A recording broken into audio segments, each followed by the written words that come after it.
Welcome friends to this online lecture series on earthquake resistant design of structures. Right? In the previous lecture we have started with the discussion of the behavior of masonry buildings, and in this series again we are going to continue with the discussion regarding one of the key features or one of the key earthquake resistant features that is required for the good performance of masonry buildings when subjected to lateral loads. Right? So let us start today's discussion.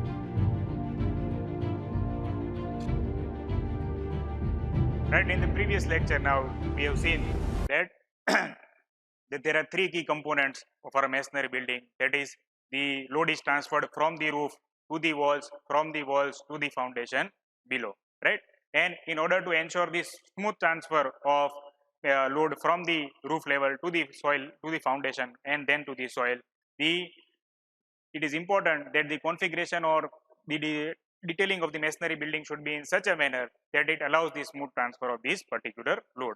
And this smooth transfer can be ensured only if proper detailing is done for these masonry buildings. And under this particular series, we have seen that the selection or the provision of horizontal bands has played an important role in the smooth functioning of masonry buildings. That is what we had discussed in the last class, right? So we are in today's session we are going to continue from that particular earthquake resistant feature only, right? So in the previous class we have discussed that horizontal bands is one of the most important components for the good performance of masonry buildings when subjected to lateral load. Why it is a good component? We have seen that these provisions of plinth band, lintel band and the roof band are going to ensure that the entire masonry building is going to act as a single unit. Why? Because it is going to tie all these walls together, and it will be like providing a close belt around the cardboard boxes, right? If the cardboard box is kept as it is, then what is going to happen is that the stiffness of the box will not be there. But if you are going to provide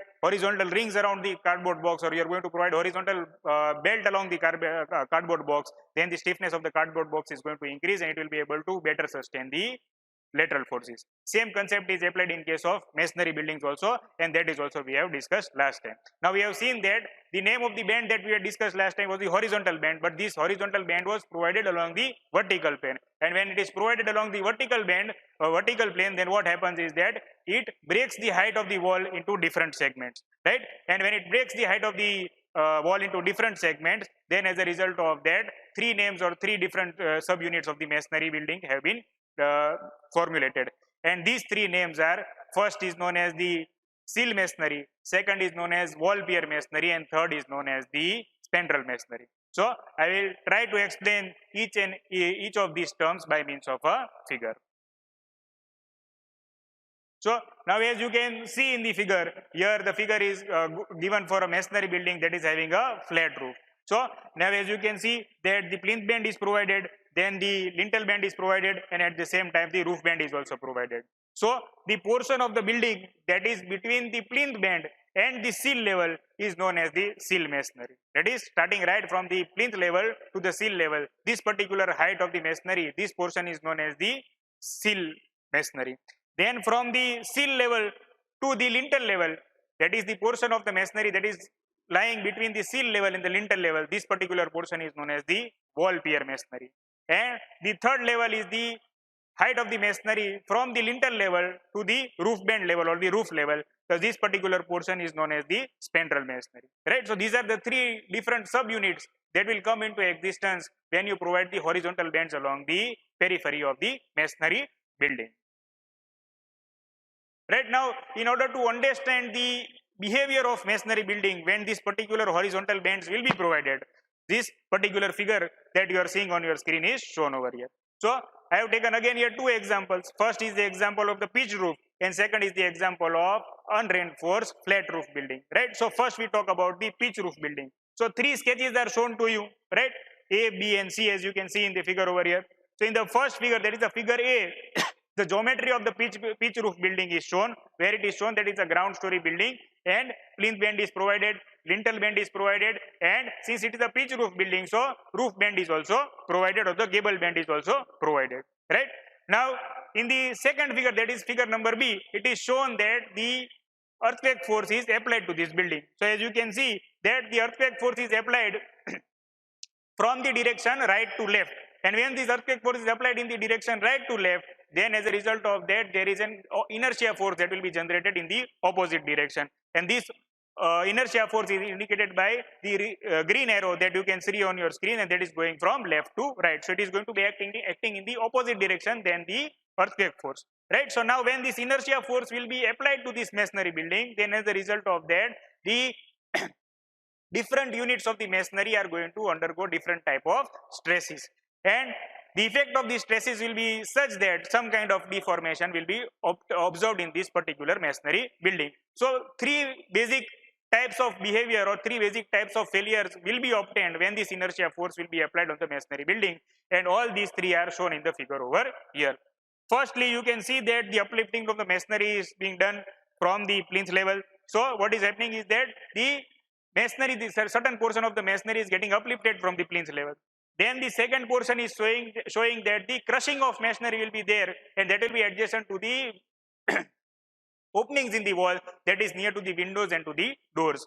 And the third thing that you are seeing is the rocking of the pier. That is also going to be possible when these particular divisions are going to be done, right? So now if you try and understand the science behind these particular three types of failure, then we can see that whenever the horizontal force will be applied, and as a result of that the inertia force will be acting on the masonry building, then first of all what will happen is that the wall pier that is located that in the wall pier masonry level, right, these wall piers will be undergoing the rocking effect, and since it will be undergoing the back and forth action, right, and due to this back and forth action, what is going to happen is that it will get separated from the height, or it will get separated from the masonry that is below the wall pier and that is above the wall pier, and only possibility or only the possibility of connection will be between the diagonal ends, right? And due to this disconnection between the below wall and the upper wall, as a result of that, what is going to happen is that there might be some crushing effect that will come into picture due to this back and forth continuous action that is going to take place.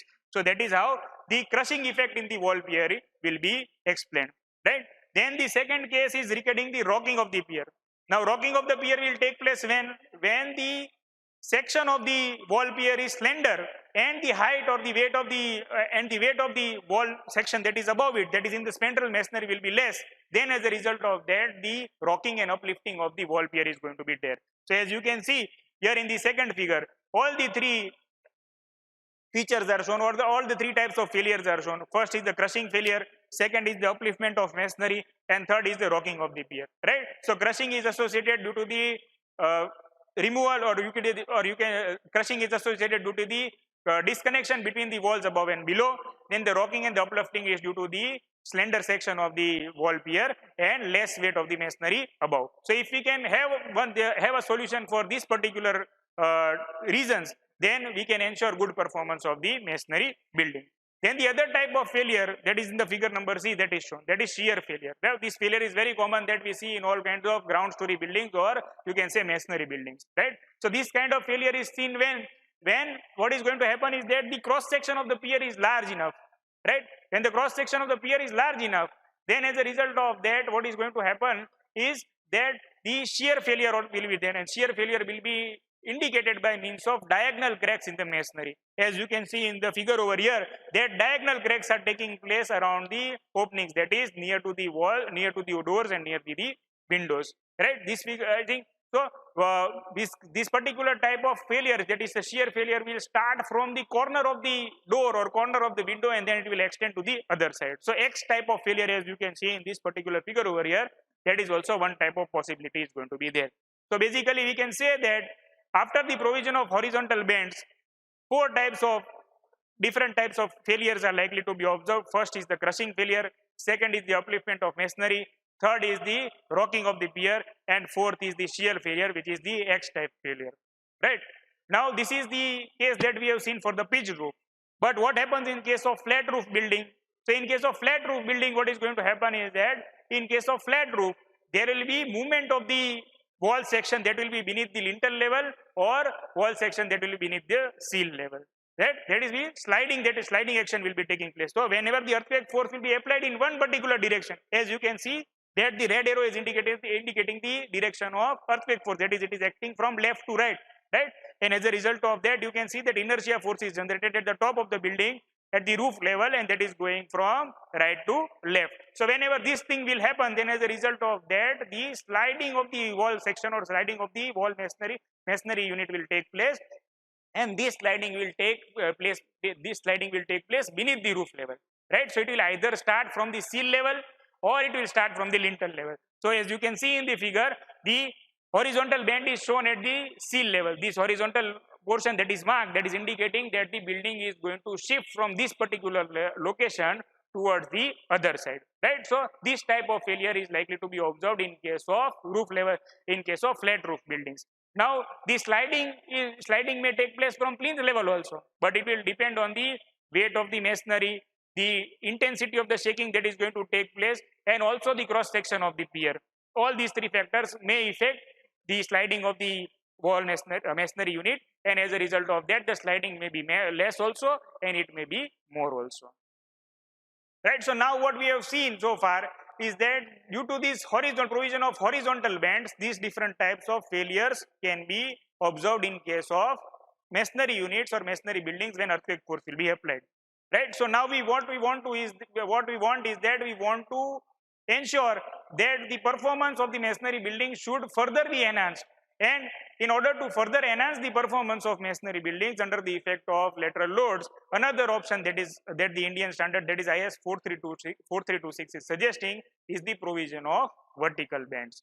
And what it is saying is that the embedding vertical reinforcement in the edges of the wall piers and anchoring them in the foundation, that is at the plinth level, that is the plinth band, and also at the roof level, that is the roof band, will enhance the performance of the wall pier. How it will enhance? Because what is going to happen is that the slender section of the masonry wall is going, as we have seen earlier, that the wall pier is slender, and due to this slenderness, it is undergoing the rocking effect. But what is going to happen when you are going to provide the vertical reinforcement? Then due to the provision of vertical reinforcement along the edges of this wall pier, the rocking action will be converted into the bending action. So it is going to give a more stable performance as compared to that of the rocking action. Second, what is going to happen, that the cross section, that is the width of the cross section, is going to increase. So as a result of that, the capacity of the cross section of wall pier to resist the lateral forces is also going to increase, right? So that is right, in wider wall piers, the vertical bar enhancement, their capability to resist the horizontal force is better, and as a result of that, the shear force or the shear cracking that we saw, that can be also avoided, right? So two problems are answered over here. First thing is that it is going to convert the rocking action into the bending action. Second, the slender cross section is going to get converted into a wider cross section, and as a result of that, the moment resistance capacity of that particular section or the axial resistance capacity of that particular section is going to increase. And when the axial capacity will be increased, then as a result of that, what is going to happen is that the diagonal cracking or the shear cracking that we observe in case of masonry buildings, that is also going to get delayed. Further, the advantage is going to be such that if you can avoid the yielding of this particular bar in tension mode, then if the yielding of this bar is going to be avoided, then as a result of that, the other advantage that is going to happen is that the sliding action that we saw in the case of flat roof buildings, that also can be reduced, and as a result of that, the overall performance of the building can be enhanced when it is going to get subjected in case of lateral loads. So let us try to understand this particular type of detailing or the importance of the role of vertical bands by means of a figure over here. So again, we keep on talking about the earthquake resistant feature, right? Because we want our building to perform better in case of lateral loads. And that is why, just like in case of horizontal bands, we saw that the importance of anchorage length or development length at the corners of the wall was very important in order to ensure that the effect of horizontal band is observed in the building. Similarly, here in case of vertical bands also, again another earthquake resistant feature is shown, and that is indicated here in the figure. Here, so again two types of figures are there, where the first figure is showing the sketch of a building having a pitched roof. Second figure is the figure of a building having a flat roof. So let us first talk about the pitch roof. So again, same type of geometry, ground story building, plinth band is shown, lintel band is shown, then roof band or the gable band is shown, right? So now in addition to these horizontal bands that you are seeing, vertical reinforcement is also provided. So what is the location of these vertical bands? If I look in the figure closely, then the vertical bands are provided at the corners, right? Then it is provided adjacent to the wall opening, adjacent to the door openings, and it is also provided adjacent to the window openings. And so what is going to happen here is that the entire frame of the or the entire periphery of the door or the entire periphery of the window is going to be reinforced on all the four sides by means of reinforcement. Why? Because horizontal reinforcement we are already providing, right? And as we have seen in the last lecture, horizontal band is there. So if you are providing lintel band and sill band, then automatically you have the reinforcement on the upper side and lower side of the window and upper side of the door.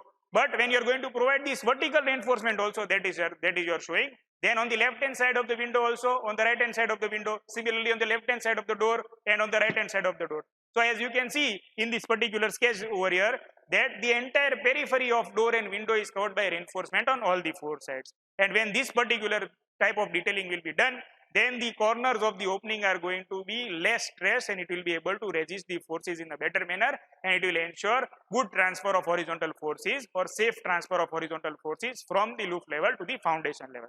But again, important aspect to be observed here is that as you can see that the vertical reinforcement bar that is shown, that all these vertical reinforcement bars are anchored at the foundation level and same at the roof level. So anchoring of these bars is also going to be playing a very important role. Just like in case of horizontal band, provision of development length was important or anchorage length was important. Here in case of vertical band, it is important that the anchorage should be provided in the foundation as well as the anchorage should be done at the top level in the roof level, so that the entire masonry building will be a very compact unit, it will be a strengthened unit, right?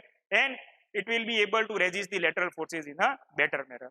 And same type of detailing is shown for flat roof building also in the second sketch, as you are seeing, where the vertical reinforcement is again provided at the corners around the periphery of the door and around the periphery of the window. And the application or the direction of earthquake load is also shown, and the direction of inertia force is also shown, which is going to be in the opposite direction that to the earthquake. And lastly, we have seen that diagonal cracking or shear failure around the openings of doors and windows is a very typical problem or a typical type of failure that we see in case of masonry buildings, that is ground story building or load bearing buildings. So in order to avoid this X type of failure or diagonal failure or shear failure, the good method of detailing is shown over here, and that is if you are going to provide reinforcement along the entire periphery of this window, then the performance, then the stresses along the window is going to greatly reduce, and as a result of that, it will help to safely transfer the horizontal load from the roof level to the foundation level. So again, two sketches are shown, where in the first case, the earthquake force is applied from left to right direction and inertia force is applied from right to left direction. So whenever the inertia force will be generated, the earthquake forces will be transferred to the building, right? So now in case of first sketch, as you can see, the horizontal or vertical reinforcement is not provided around the periphery of the window, and as a result of that, the cracking of the diagonal cracking is observed along the corners of the window, right? And in the second figure, the horizontal reinforcement is also provided, vertical reinforcement is also provided. As a result of that, you can see that the height and length both of the masonry is broken down into several different segments, and as a result of that, the performance of masonry building can be enhanced. Hope you have clearly understood the concept of or the importance of provision of horizontal bands and vertical bands in good performance of masonry buildings under the effect of earthquake loads. Stay tuned for the further lecture series. Thank you.